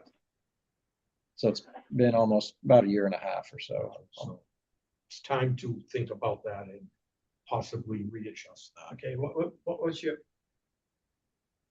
Said you wanted to go to 3150? I put a number out there just to get a discussion going. Okay, I just so- wanted to have it in the, So it's $2, but what does that bring in? I've got to run those numbers to see because overall tonnage is down. Trash, but Yeah. there's in the graph, there's kind of a middle line somewhere. Mhm.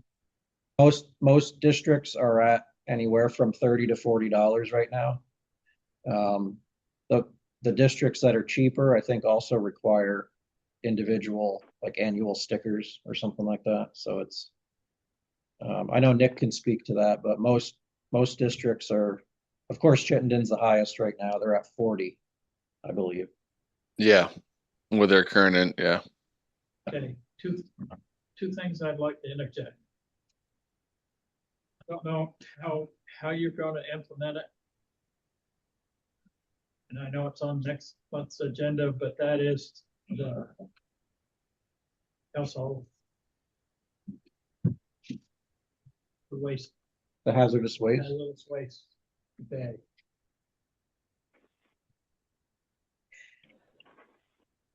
Somehow or other, need to implement a fee per stop, per person, per whatever. Mm-hmm. If it isn't any more than $5, at least it's something. Well, we started charging a $5 appointment fee for folks coming in here. We felt like we needed to, address the time it takes to accept that person's waste and all that. And people have been shocked that that's the only fee. And I had floated the idea of one recycling bin could just be a flat rate $10, something kept simple, so that it's simple for the resident to understand. And when they unload their stuff, we could just have it in the bin, and it's very, very easy to understand. You can fill this for $10 or something like that. And then, there's some other nuanced things where people can get rid of 25 gallons of hazardous liquid, and that's kind of always been the amount, which seems pretty excessive to me for residential. We do charge, if it's a business, we charge them our cost to dispose of their stuff, but residents has always been free. All right. Well, we all set for that stuff for next month, and then is there any other business, or did you have anything else, Chris? So last month, I believe the monthly loss, when you look at our revenue versus expenses, I think last month it was the end of a quarter, so we had some large expenses. It was $35,000 in the negative. And for the month of April, it was sent in your packets. It was just under 9,000 for April. I just wanted to note that for people who may not have looked at the packet yet.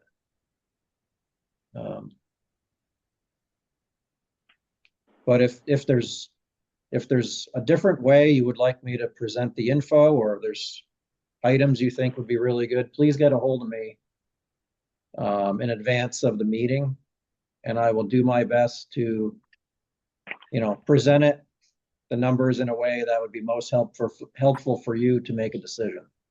I know this is a lot to hit you with all at once. I look at these numbers all the time, and so I know it's a lot, but it's ground we have to cover. So. Mm-hmm. Any other business? Hearing none, I would take a motion to adjourn for tonight. I'll make a motion to adjourn. Second it. Any discussion? All those in favor signify by saying aye. Aye. Aye. Any opposed? Ayes have it. Well, thank you, everybody. I know it was a long night. I appreciate your patience, and we'll see you next month. Good night. Good night. Good night, everyone. Good night. Good night. Good night. Hey, Chris, just stay on for a minute. They were.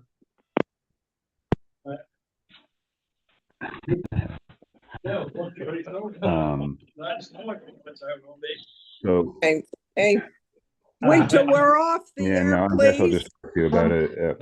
Please wait till we're off the air. Got to reduce credibility among the towns when we say we're gonna do something. Yeah, Marcus, do you want to give me a call in the morning or something? We've done it right now. Right. You've got to at least. Yeah, I'll talk to you in the office because I have so many ideas about this. I mean, there are just different ways that we can. I'll talk to you tomorrow. It's money to do. Well, and we can do that. We can implement that $10 a basket thing. And at least get through this year